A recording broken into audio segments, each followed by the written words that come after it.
Well, Horton Seed Services, and basically it is a combination of two other corporations. Horton Farms, which is the seed side of everything, and then Ram Farms, which is the seed cleaning and seed treating side of everything. We just started using it last spring is when our first one went in April, right before we started getting all that rain. So we actually got to see how dry our soils were before we started getting all that rain. And if we wouldn't have seen how dry our soils were, we wouldn't have known how lucky we were that the rains actually did start coming, because it would have been a week and we really wouldn't have had a wheat crop to even go out there and cut. I like that we can buy the unit and then our subscription fee's low, so over the long run it's going to end up being cheaper. So I like that. I liked the different options you guys had, that you could put it at 6 inches, 12 inches, and have it all the way down to 4 foot.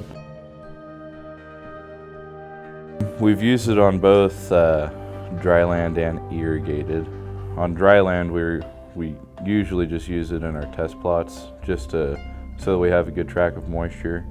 We see where the wheat's pulling the moisture from, and then we can show the guys that data whenever, because we have a field day in early June, and then guys can see what kind of rainfall we had. We not second guessing it, stuff like that. And then we've also used it in a half circle of irrigated wheat and then a full circle of irrigated corn. We saw how each level was basically going down to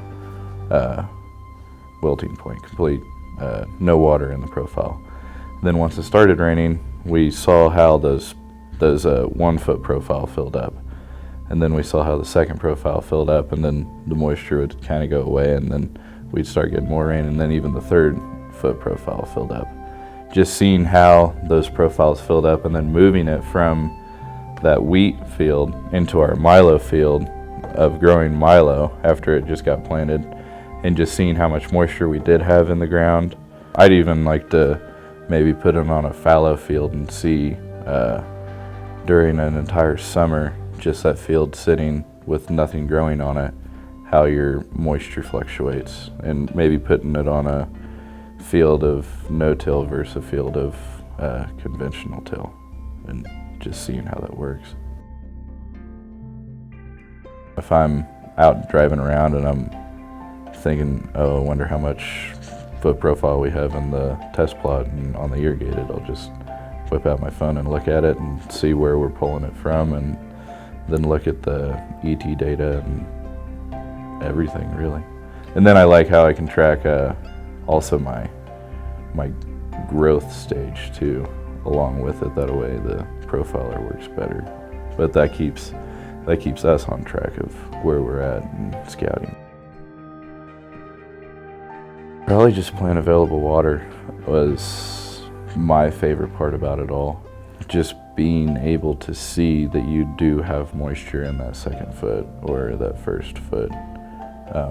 Just, I guess, that you're not second guessing how much moisture you have there, and that it's easy to see too. I mean, you can look in that square box in the top right corner and see how much moisture you have left in your entire profile. That's nice. And then if you want to get in more depth, you can see how much you have in each foot and go back and see when your last rain event was, and then track it and see how long that took, and then compare it to the ET data. For irrigated farmers, take your second guessing out whether you needed to turn it on or turn it off. Save you easy money that way. For dryland farmers, having it in the ground before you're getting ready to plant wheat, you can then see what your profile is, whether you have a lot of moisture, see what the outlook looks like, and then you can adjust your seeding rate based off of that, instead of just blindly sticking a probe in the ground and saying that you have 5 foot of profile when maybe you really don't, or maybe you have more.